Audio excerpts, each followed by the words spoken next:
Hi යාළුවනේ අද මම ලෑස්ති වෙන්නේ අපේ question set 17 කියන එක අපි මෙතන මේ කතා කරනවා. අපි කලින් වීඩියෝ එකේ අපි කතා කරලා 16 වෙනි question set එක. ඒ question set එකේ අපේ database එකක් අපි හදාගත්තා. ඒ database එකේ tables හදාගත්තා. අපි දැන් කතා කරන්න යන්නේ ඒ හදාගත්තු database එකේ ඉතුරු questions ටිකට. මේ තියෙන අපේ questions ටික. අපි කලින් question එක තමයි මේ තියෙන්නේ.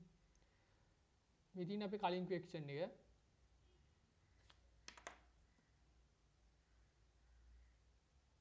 ඒක අපිට exam මේ data marks db කියලා database එකක් හදාගත්තා, student කියලා table එකක් හදාගත්තා, class කියලා table එකක් හදාගත්තා, තව subject කියලා table එකක් හදාගත්තා, exam term කියලා table එකක් හදාගත්තා.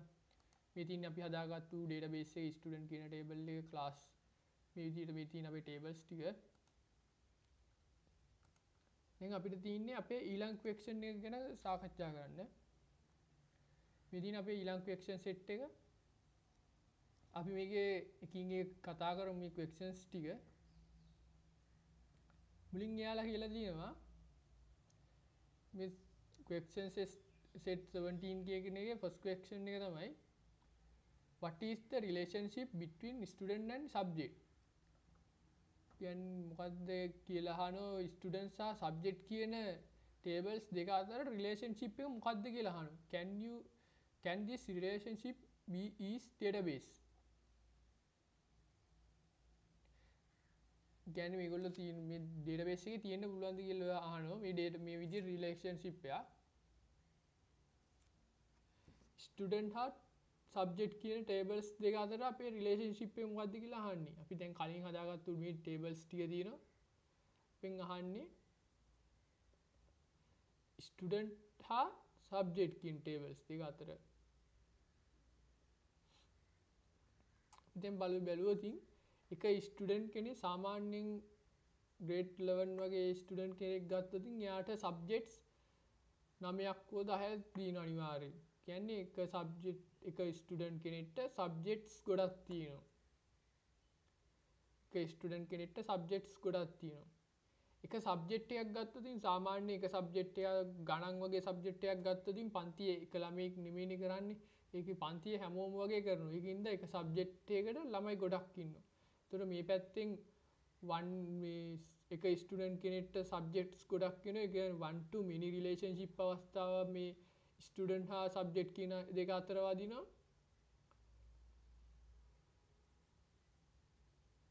එක ස්ටුඩන්ට් කෙනෙක්ට subjects ගොඩක්.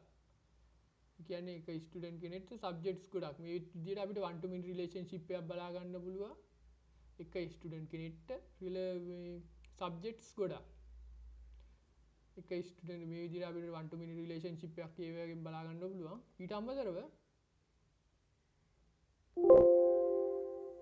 අපිට එක subject එකකට ස්ටුඩන්ට්ස්ලා කීප දෙනෙක් ඉන්නත් පුළුවන්.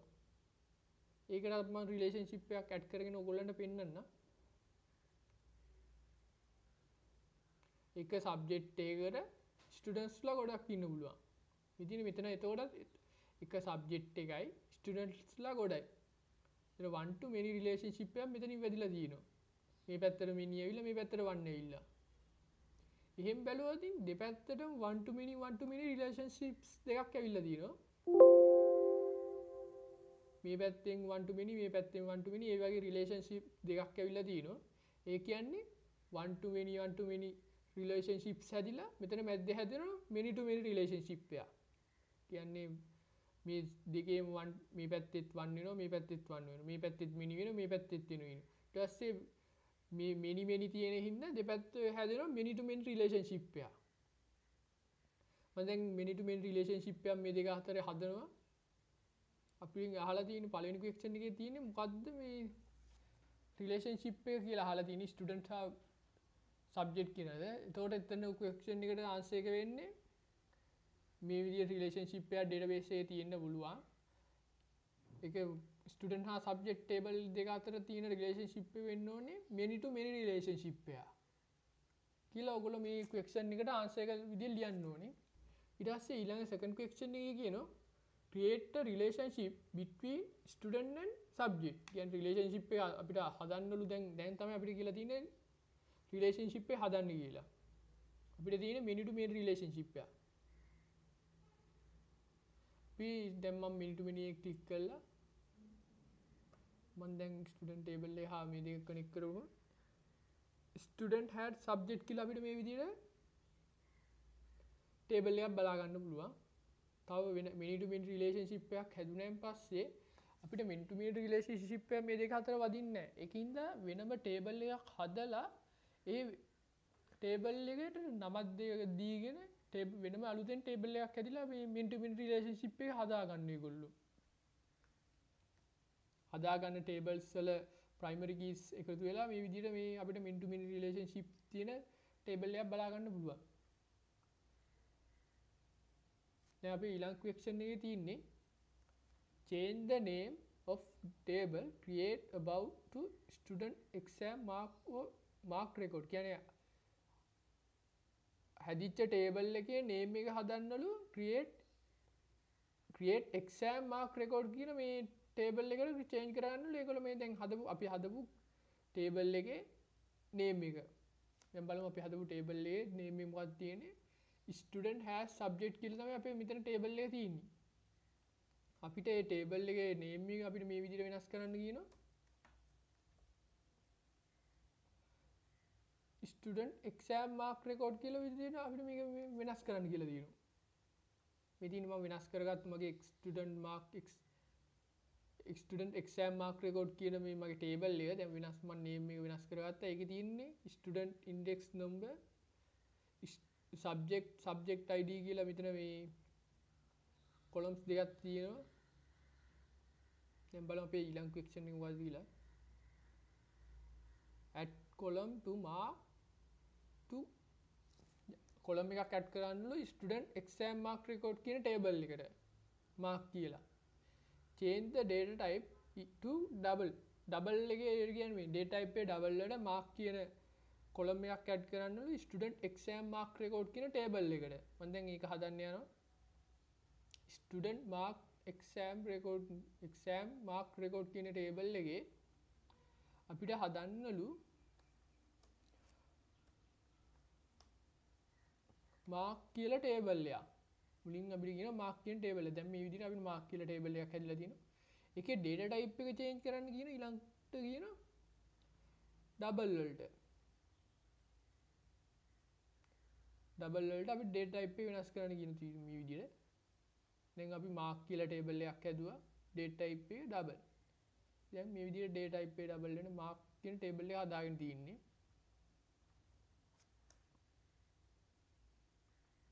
ඊළඟ semi question question number 6 එකේ කියනවා create a relationship between student and class.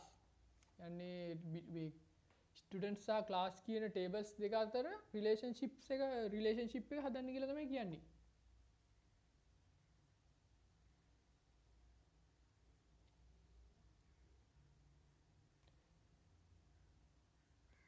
student හා class කියන tables දෙක අතර student හා class කියන tables දෙක අතර අපිට relationship එක හදන්න කියලා තමයි කියන්නේ. අපි සාමාන්‍ය එක ළමයෙක් ගත්තොත් ඒ ළමයාට අනිවාර්යෙන් ඉන්න පන්තියක් තියෙනවා. ඒතකොට එක ළමයයි එක පන්තියයි. අනිවාර්යෙන් පන්තියක් තියෙනවා. ඒතකොට එතන එනවා 1 to 1 relationship අවස්ථාවක්.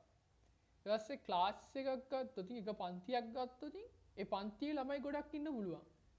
ඒතකොට මෙතන මේ 1 to many relationship අවස්ථාවක් එනවා. එක ස්ටුඩන්ට් කෙනෙක් අනිවාර්යෙන් එක ක්ලාස් එකක ඉන්න ඕනේ. එක ක්ලාස් එකක ළමයි ගොඩක් ඉන්න පුළුවන්. එක ක්ලාස් එකක ළමයි ගොඩක් ඉන්න පුළුවන්. එතකොට 1 to many relationship අවස්ථාව මේ පැත්තෙන් මේ පැත්තට එනවා. එතකොට ක්ලාස් එකේ ඉඳන් ස්ටුඩන්ට් කියන ටේබල් එකේ 1 to many relationship එකක් එනවා. ස්ටුඩන්ට් එකේ ඉඳන් ක්ලාස් එකට 1 to 1 relationship එකක් එනවා. දෙක එකතු වෙලා අපිට එතකොට බලා ගන්න පුළුවන් වෙන්නේ ඒ 1 to many relationship අවස්ථාවක් තමයි. මම දැන් හදනවා 1 to many relationship අවස්ථාව. මේ තින්නේ අපි දැන් හදාගත්තු ස්ටුඩන්ට් කියන ටේබල් එකේ ක්ලාස් කියලා ටේබල් එකක් තියෙනවා. මේ අලුතින් කොලම් එකක් ඇඩ් වෙලා තියෙනවා ක්ලාස් ID කියලා. මේ තින්නේ ක්ලාස් කියන ටේබල් එකේ මේ තියෙන ඒකට අපිට රිලේෂන්ෂිප් එක මේ විදිහට අපිට බලා ගන්න පුළුවන්.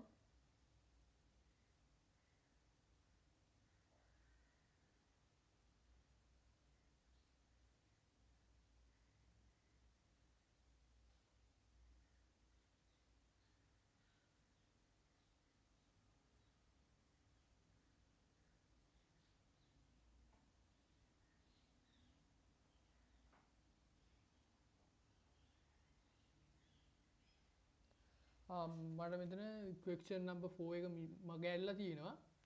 ඒකේ question number 4 එකේ තියෙන්නේ create a relationship between the table student exam mark record and term exam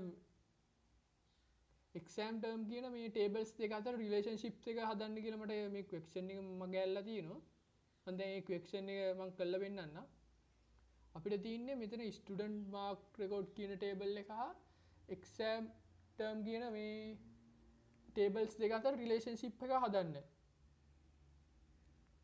සාමාන්‍යයෙන් එක ළමයි ස්ටුඩන්ට් කෙනෙක්ගේ මාක් රෙකෝඩ් එකක් තියෙනවා.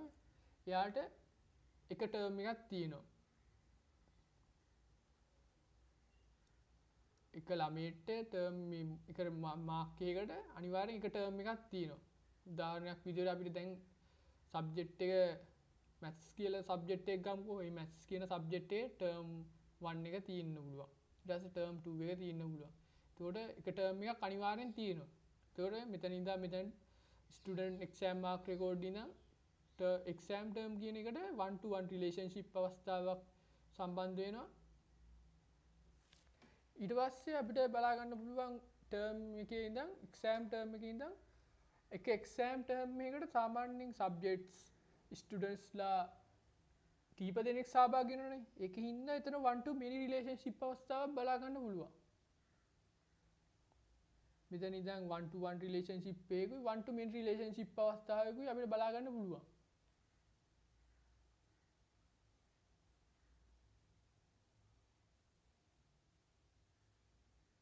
මම දැන් මේ රිලේෂන්ෂිප් අවස්ථාව හදනවා. එක ස්ටුඩන්ට් කෙනෙක්ට එක ටර්ම් එකක් තියෙන්න පුළුවන්. හරිද? තව ඊට අමතරව එක ටර්ම් එකකට ස්ටුඩන්ට්ස්ලා කීප දෙනෙක් මේ විභාග ලියන්න පුළුවන්.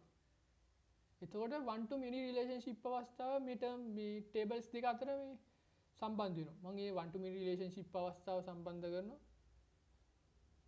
අපි මේ විදිහට 1 to many රිලේෂන්ෂිප් අවස්ථාවක් හදාගමු. මේ තියෙන්නේ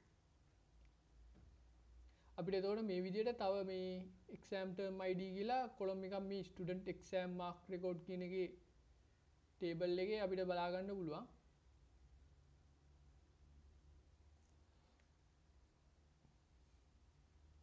මේ තියෙන්නේ මගේ එතකොට question set 17 කියන එකේ සම්පූර්ණ scenario එක තමයි මේ තියෙන්නේ. මේකෙදි අපිට හදන්න තිබ්බේ relationships ටික තමයි හදන්න තිබ්බේ question set 17 කියන එකේ.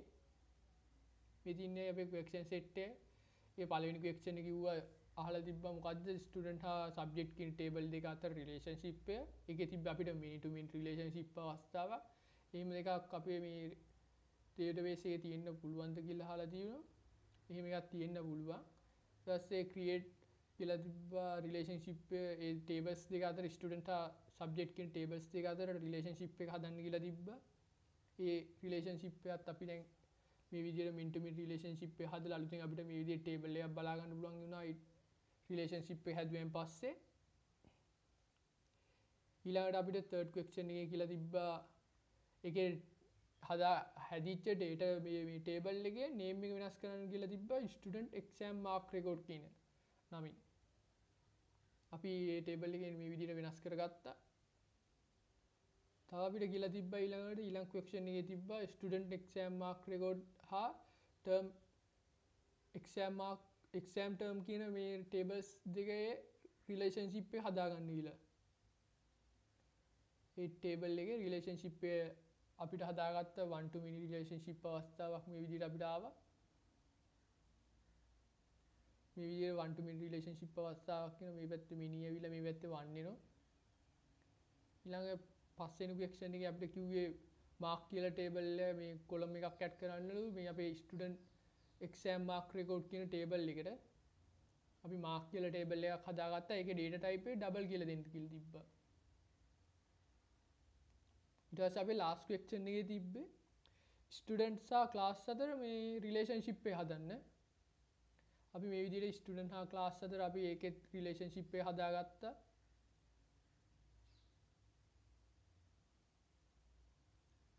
මේ විදිහට තමයි අපේ question එකේ අන්තිම answers ටික පෙන්නන්නේ. මේ ක්වෙක්ෂන් එකේ තව කොටස් කිහිපයක් තියෙනවා අපිට සාකච්ඡා කරන්න. ඒ ක්වෙක්ෂන්ස් ටික මම තවත් අලුත් වීඩියෝ එකකින් මම ඔයාලට සාකච්ඡා කරන්න අරගෙන ඉන්නම් තවත් අලුත් ක්වෙක්ෂන් සෙට් එකකින්. ස්තුතියි යාළුවනේ මගේ වීඩියෝ බලුවට. ඊළඟ ක්වෙක්ෂන් සෙට් එක එනකම් මගේ වීඩියෝස් තියෙන මගේ channel එක YouTube channel එක subscribe කරලා තියාගන්න.